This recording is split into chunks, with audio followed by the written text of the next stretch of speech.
Hi, I'm Zoe and welcome to Paranormal Extraction and my show. Today we have tortured souls wander Waverly Hills Asylum and Pennhurst. What happened in the past that led us to this topic? Well, our historian, Straney, is on today. The human encyclopedia and part of our show. Sean is now our advisor on all topics. So check this out. You've got to watch the first Eugenics show, okay? That leads into the second show. On part one, he explains how to find out what is eugenics and the most horrible events in history, the Holocaust and overcrowding of the asylums for the feeble-minded, which leads into this next topic. Are you ready for that? That's kind of confusing, isn't it? All right, thank you. Hey, Sean, our encyclopedia and expert on our shows. Welcome once again. Last week, we talked about eugenics part one, which is absolutely necessary for them to watch this show. So I advise people to go to that show. First, tell us a little bit about the first show of Eugenics Part 1, and then we'll go from there. Well, in Eugenics Part 1, we covered the history of eugenics, how it was declared junk science, a pseudoscience in 1932, but continued on to the modern era.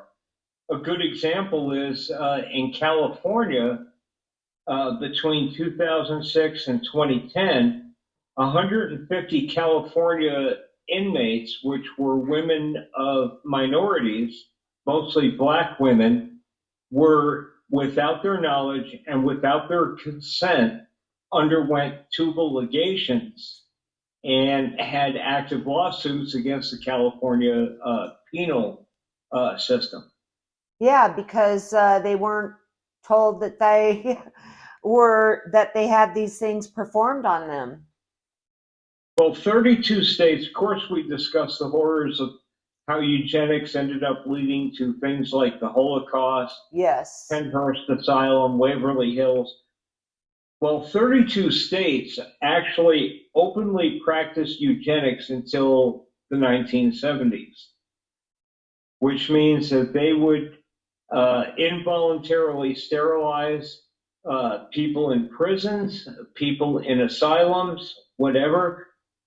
In fact, during the 1960s, when the Jim Crow South was most active, a Mississippi appendectomy was considered a euphemism for involuntarily or coerced sterilization of minorities. Yeah, crazy stuff. So we're leading in today with my favorite stuff, okay? And that's why I'm doing the interview was with Dee last week, and with me, of course, the paranormal. I'm going to be the interviewer for today, everybody. You're probably wondering why Dee's not on here. But let's talk about eugenics part 2. Some really scary stuff that I've actually experienced when I've been on investigation at an asylum. Not well known. I don't like to go to well known places. And the horrors that I found out about that. So, and why these ghost spirits seem to want to stay at these locations and show themselves.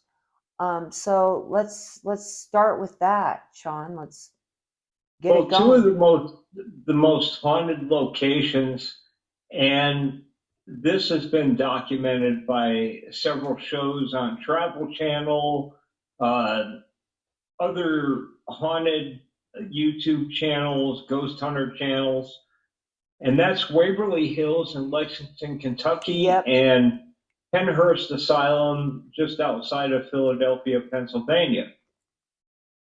Well, Waverly Hills is kind of interesting because it started actually as a tuberculosis sanatorium. So Waverly Hills was originally for tuberculosis patients.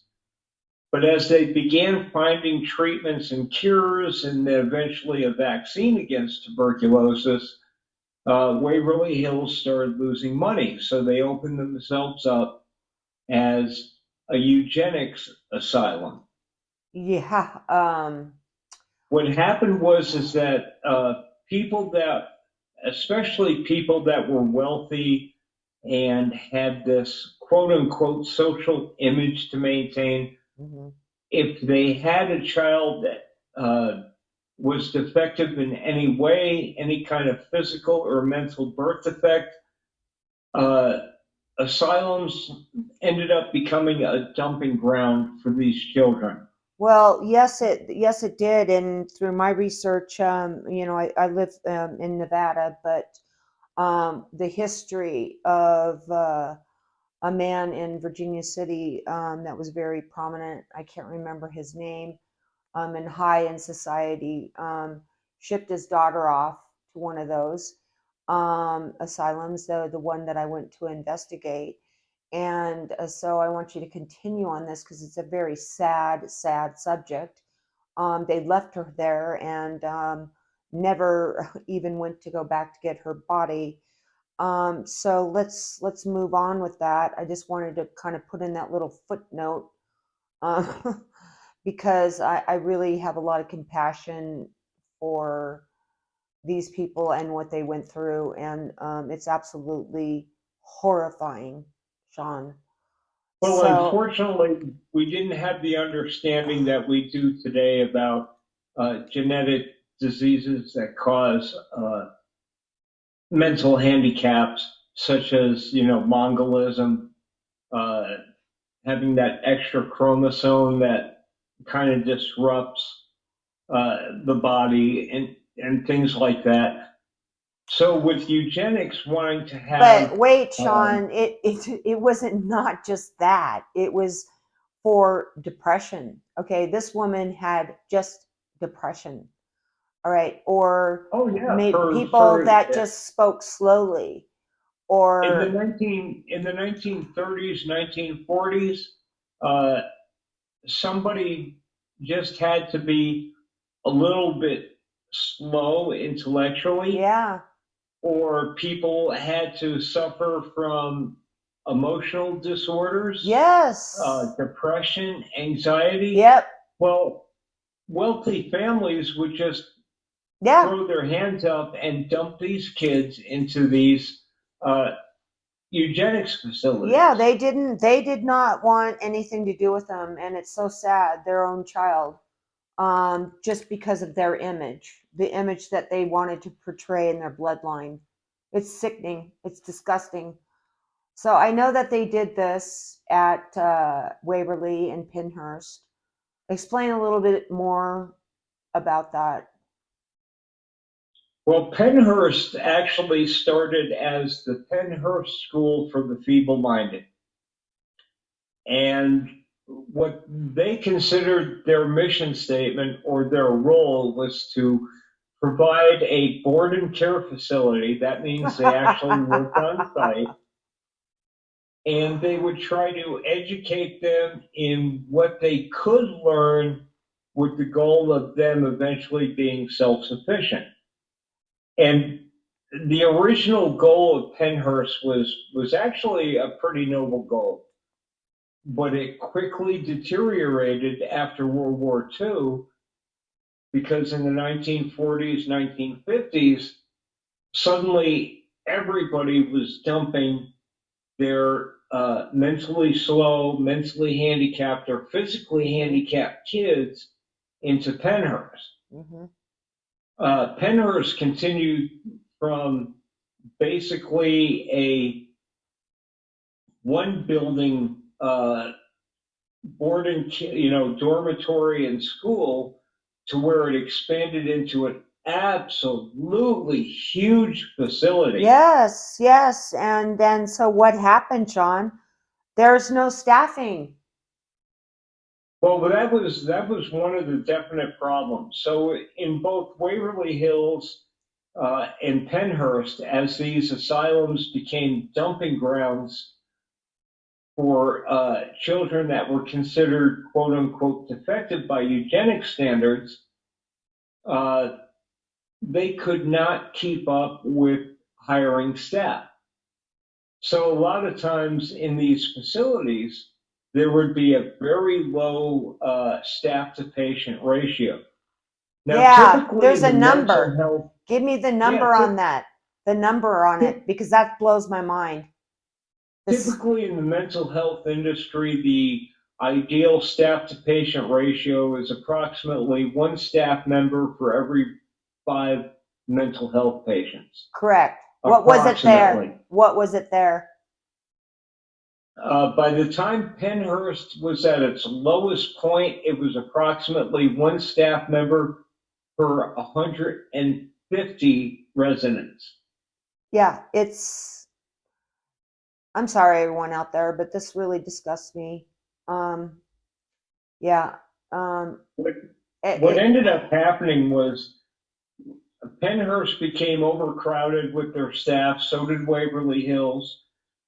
And then, of course, because the succeeding owners uh, obviously got money from the government for having a high census at their facilities, they began incorporating, including mental health patients into both facilities.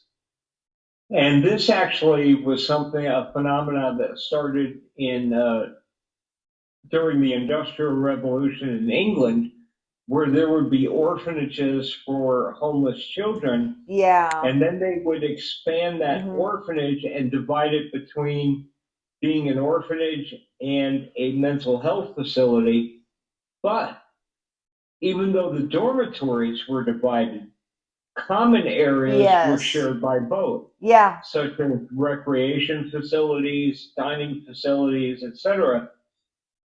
I mean, So think about, that in itself is just nuts.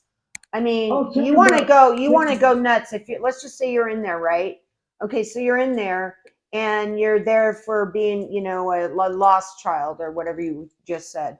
And then you're put in there with someone who's absolutely, let's just say totally has PTSD flashbacks or whatever. That's going to drive you crazy. Okay. So it's only well, going to make things worse. we didn't understand it at the time. However, uh, anybody that looks back on the history of psychiatry knows that uh, it is absolutely full of brutal and brutish torture. Yes. For example, women that had depression that were put into an asylum, they would undergo things like they would put them in a steam room, and then The when they ice. were overheated, would take them to an ice bath. Yeah. And they felt that shocking the physical system would correct whatever mental issues they had, but all it really did was these women would end up having pneumonia. Uh, the worst part about it is that if women had unusual menstruation cycles and unusual moodiness with their menstruation, which we now understand as premenstrual syndrome, PMS, they would end up getting dumped in these institutions because the parents didn't want to deal with an adolescent child having emotional issues as well as, starting menstruation. Yes.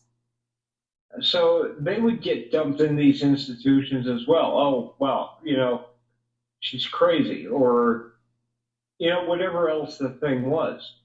But Sean, they did more than that, okay?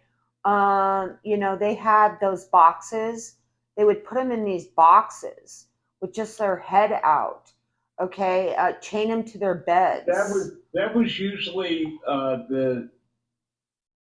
it was like a sauna almost, where Yes. they would overheat their bodies and then they would immediately throw them in an ice bath. Yeah, So but you there patients was dying of pneumonia because, as you know, people say, "Oh, the cold causes colds." Well, not exactly. It's indirect. What happens is when the body starts beginning its initial stages of hypothermia, it constricts blood to the extremities because the body knows, hey, I need to keep heat and blood to the internal organs to survive. And that also reduces white cell production within the human body. So people are more susceptible to infections, transmittable infections such as colds, such as getting the virus that causes pneumonia or the bacteria that causes pneumonia, because the body's immune system is severely depressed. Yeah, well, that's just one of them. Okay, let's get to the worst one. The worst one is lobotomies. Okay. Well, lobotomies started out as a Oh, absolutely horrific. oh my God. I know. Go ahead and tell them. I didn't want to talk to you about this when we were talking before, but go ahead and tell them how it's performed. It's just, oh my God. Okay. Well, the original lobotomies, Oh, what they would do is they would basically get a very long and thin ice pick, oh my God. and they would insert it behind the eye socket. And of course, behind the eye socket, you have a Ugh. opening for the retinal nerves to be able to transmit what it sees to the brain.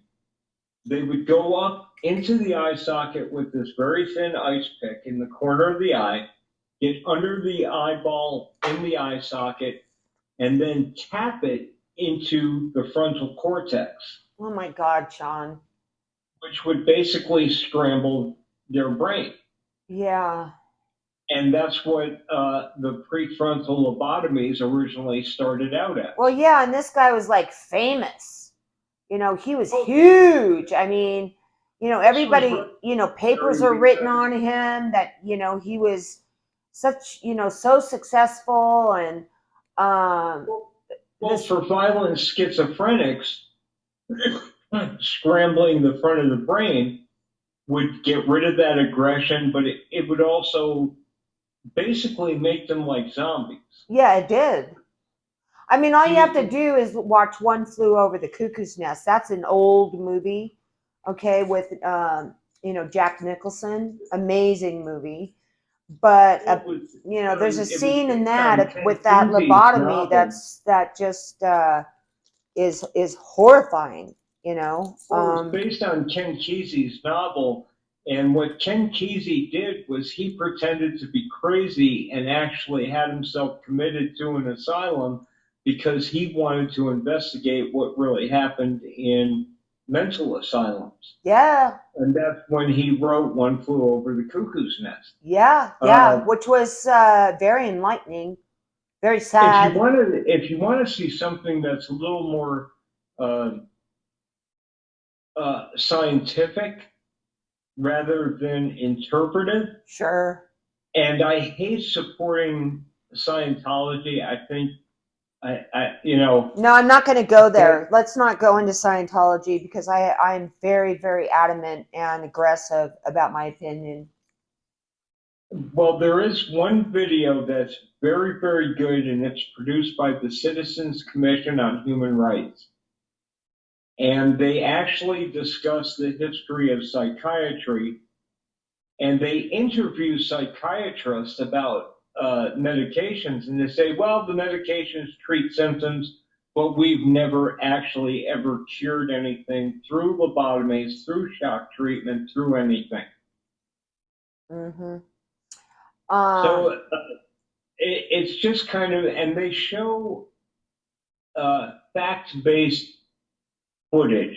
So, like I said, I agree with you. I don't support that group at all, but this is Well, a I just have very one well thing. I have produced one and thing. fact-based documentary. You've brought one thing up, okay? Tom Cruise went on Oprah and jumped up and down on her chair like a crazy person, speaking badly about his wife who suffered from depression, basically got rid of her out of his life because she didn't believe in the craziness of it. And he is one there's of them. much Oh, much more to that than her emotional issues. it's horrible, Sean. It's absolutely horrible what he did to her, and he won't have anything to do with her or her kid. It's much more than that.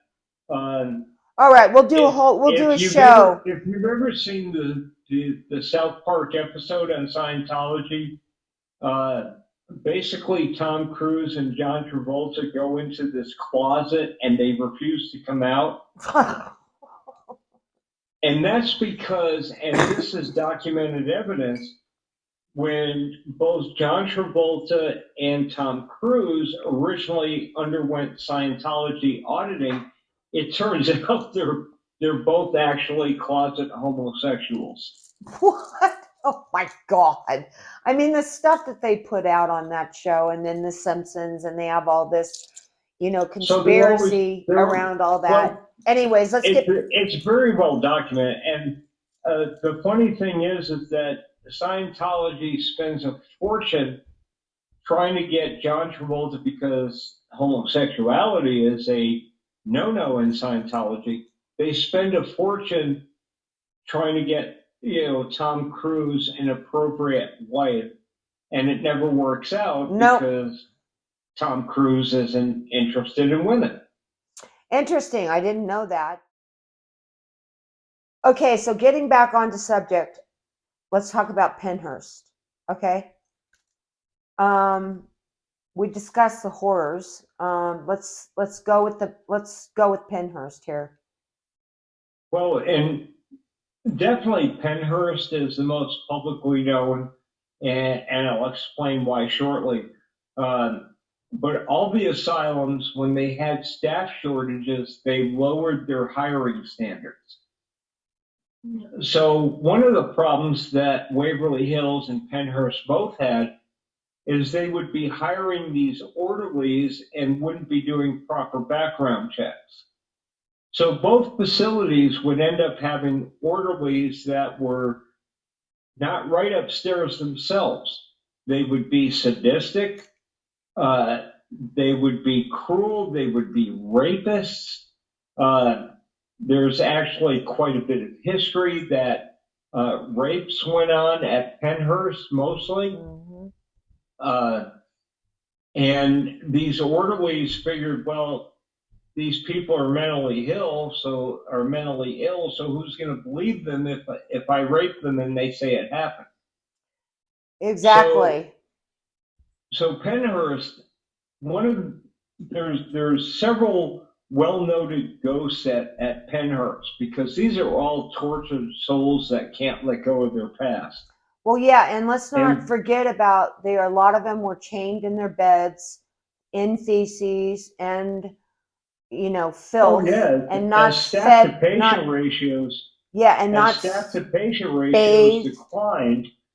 Some of the more disabled patients would end up being chained in these crib-like beds where they couldn't get out. Yeah. And they would end up, pardon the language, pissing and shitting themselves. Yeah, they did.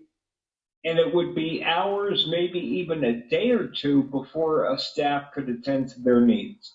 Yeah. Now, Sean, okay, so we're talking about Pennhurst. Now, of course, all these people were dying. Okay. So they took them down that chute, right? All these dead people.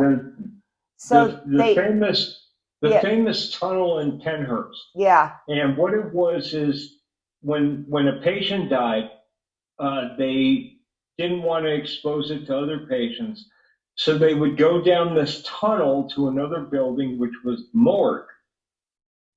And after they went to the morgue, they would continue down the tunnel to waiting vehicles where they either the family would claim the body and provide their own funeral services. Well, that was very rare. That was rare. Or the patients, if they had no family or the family refused to recognize them, they would basically be dumped into these graves on site that were usually unmarked and Yes. usually stacked. There would be And a single Sean, grave, and there would be 6 or 7 coffins in yes, that grave. and they weren't coffins, they were cardboard. And they also made the people at Pennhurst, not the orderlies, but the people that were there, buried them. Okay. Oh, that was part of the One work on top of the assignment. other. They That have was part of one. the work assignment for the patients is they would also have to dig the graves and Yeah. conduct the burials. Yeah, they have one here. Okay. And now they have a site, a memorial to the people that they don't know who they couldn't find them, in the pages. They're there, okay, and they did DNA testing. I mean, they did all this stuff, and a memorial to all the people that they couldn't find, or people never claimed, they didn't even know who they were. It's and there's hundreds of these graves. It's a horrible place. But yeah, so Well, then yeah, so there's the this parents, the tunnel. families would abandon them and want no further contact No, they wouldn't, and because they they had a social reputation to yeah, maintain. and they'd be unnamed. Okay, so but then the the horror of being there and being, a patient, and then burying this on top, one on top of the other, on top of the other, on top of the other, is it's just absolutely disgusting.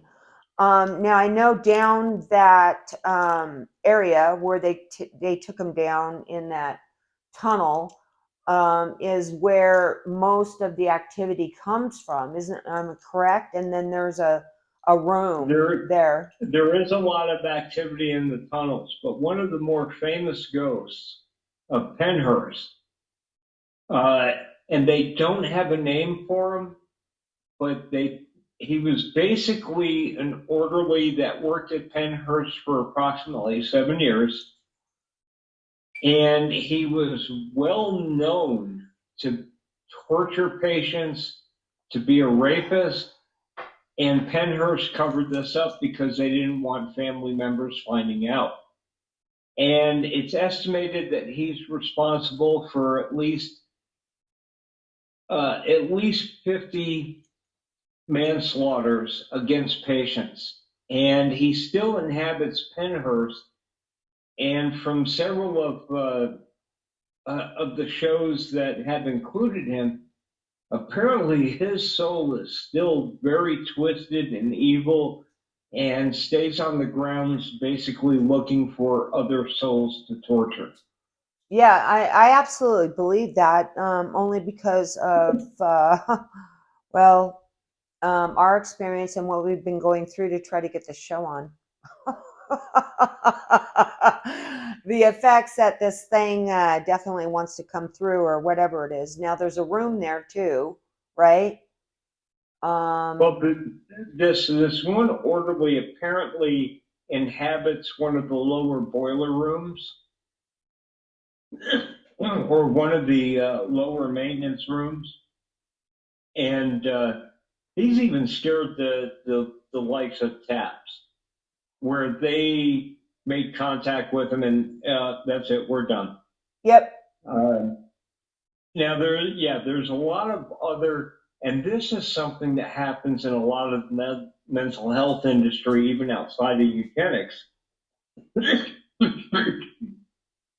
Oh, bless you. Excuse me. No, It's bless you. very dry. Now it's very cold and dry here right now in Kansas. Um, and that is, I believe, if I remember correctly, it's room 221. Yeah, right. And that involved a nurse that had an affair with a doctor in the late 40s, early 50s, and she got pregnant by that doctor. Now, in that time period, having a child out of wedlock was an absolutely horrible social stigma. And So since the Well, doctor was I know married, that. I was born in 1963, and I was born out of wedlock, and it was horrible then. So I can't even imagine what it would have been like in the 40s. Oh my God. well, this doctor, refused to leave his wife, tried to cover the whole thing up. And she supposedly went into work emotionally distraught and hung herself in room 221, which was a medication room. Wow. So there's a lot of activity in that room, supposedly. I'm going to say that as well. There's a very good book out called The Keeper of the Keys, and it was originally under a surname. I believe the identity of the author is actually known now. It was originally written under a surname, and it was a nurse that worked at Camarillo State Hospital in California. And she describes uh, some of the horrific things that she actually witnessed that were, pushed on mental health patients. And with Yeah. eugenic patients, with the entire mindset of eugenics patients were considered less than fully human. They were subhuman. And you see this in the Nazi ideology during the Holocaust when they considered Jews to be subhuman. They considered gypsies to be subhuman. They weren't fully human. They did not deserve any kind of human dignity. And this would end up happening in the eugenics asylums like Pennhurst. They were not considered people. They were not considered human. They were just basically objects. Well, And I would call it more animals, you know. oh yeah, almost like I mean, like half human, half we animal. take better care of our animals than they were taken care of. Right. And finally, in 1968, a reporter with Philadelphia's NBC 10, his name was Bill Baldini, uh, and his actual expose is available on different platforms like YouTube. Bill Baldini did an expose on Pennhurst Asylum in 1968 This titled, is what blew the roof off the top of it. oh, yes, it did. Yeah, It was so who is titled this Suffer again? the Children. Where do we find And that? like I said, it's on various different platforms. It's easy to find on YouTube. Um, and he basically focused on feeble-minded children, even though by 1968 we didn't use the term feeble-minded anymore. They were called morons, and they were starting to call them mental retards in that time. Yeah, but But Sean, basically, what was his name so people can find him? Bill Baldini. Okay, all right, good. I just wanted you to say that one more time. I'm sorry. Okay. And he was an investigative journalist for Philadelphia NBC 10. Mm-hmm. So there's your search parameters. But he did an expose on Pennhurst Asylum called Suffer the Children, and he basically focused on the children that were, uh, basically imprisoned in these adult-sized cribs that were covered in their own urine and feces, the horrible conditions that went on, the lack of staffing. And that was the beginning of the end for Pennhurst Asylum. By 1976, they had totally shut down their feeble minded operations, and the final death knell for Pennhurst was in the 1980s when there was a massive shutdown of state run mental health institutions, Thank God. including the rather infamous Camarillo State Hospital. Wow. And Camarillo State Hospital, their biggest renown wasn't so much They did have incidents of rape of inmates and things like that, but their biggest renown was they were at the forefront of doing lobotomies, shock treatments, and Yeah. what they called the Thorazine cocktail, Yeah. See, there we go. We're where it's starting to bring some more into it there. Yeah. yeah, where it's basically Thorazine and several other psychotropic drugs Yeah. that would basically render a person into an unaware zombie, if nothing more. Oh, it's so sad. Oh my God. Well, I mean, I think we've covered it all, but here to give people a really good idea and places to go to look because it's really important. And also, it's really important for you guys to protect yourself before you go into these places. Be spiritually protected. Use something that's going to protect you or whatever you believe in.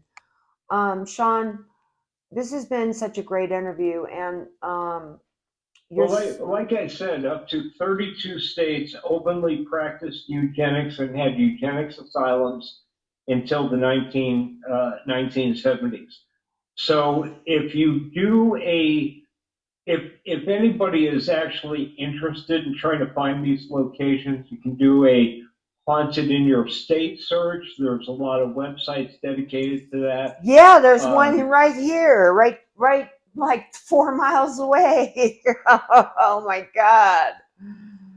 here in Kansas, the closest one to me is Osawatomie State Hospital, which is now it's still operating, but it's a mental health facility Mm-hmm. that's much more updated and professional. And it is about approximately 25% the capacity it originally was. A lot of the buildings are now abandoned. Uh, you have to get all kinds of special permissions to be allowed on the grounds. But the other buildings that are no longer in use saw both mental health and eugenics cruelties within their walls. Yeah, I want to say one thing. I've done some research. Obviously, we've talked about that, but even the mental institutions today, Sean, they don't do anything to better the person. They don't have them in any classes, like to learn about their condition. Basically, you go in and you do puzzles, or you're meeting with a psychiatrist that isn't going to do anything for you. And That's and not exactly true. And I worked a year and a half at Good Samaritan oh, okay. Hospital on their So, acute so neuropsychiatric unit. there are some that are good. I'm talking There are a from lot of people. therapeutic There classes is, that try okay. to help them cope. Well, Now, there's a lot the that aren't neuropsych too. There's a lot that Yeah, aren't. yeah, there's still that. Yeah, Now, the neuropsych unit at the hospital I worked at, they kind of focused on personality disorders like borderline personality sure. disorders. But part of the problem, and this is why I got out of that industry, uh, was that you have these nurses that are traveling nurses, and they're traveling nurses because the money's good, not because they care about what they're actually getting into. And a very good example, I had a nurse that every time a patient went into crisis, they would roll their eyes because I actually cared about the people I was involved with. They would roll their eyes and say, "Oh, so and so is having a crisis. Would you go take care of it?" Well, I'm not a nurse. I'm not a psychiatric nurse. I'm not a licensed psychiatric assistant. I was just a basic mental health worker, but I Hmm. would go and take care of these problems because I actually cared about the people that were there. Yeah, Um, exactly. in fact, one, just by example, I had a weekly group where I would talk to the patients, and it was supposed to be focused on how they feel about the care they were getting and everything. It was not a professional group, but I always took the opportunity to talk to the patients about their problems. And this one time, just by way of example, this one time this patient said, I was in group and I got triggered about my mother, who I had a really bad relationship with, and I had to get up and leave group. And I'm sorry I did that. And I said, well, wait a second. If you were triggered and you were angry and disturbed, Mm-hmm. that's not your fault, nor is it a bad thing. No, it's not. How you react to Exactly. your emotion is what makes it good or bad. Now, you got up and quietly left group. You didn't create a scene. You didn't disturb the right. group for other. So what you did was actually a good thing. Yeah. And I said, and there's nothing wrong about with emotions. If you feel sad, you feel happy, angry, whatever, you're entitled to feel that emotion. Yeah, well, So, and that's what we're learning about today in the new science, and I reassured her, hey, you did nothing wrong. You got up and left group rather than create a scene or disrupted the group. So actually, that was a good thing that you were able to control yourself, get up and walk away. And that's the right thing to do. So my last question is, but after that group, about 20 minutes later, she came up to me and she said, and she was literally in tears.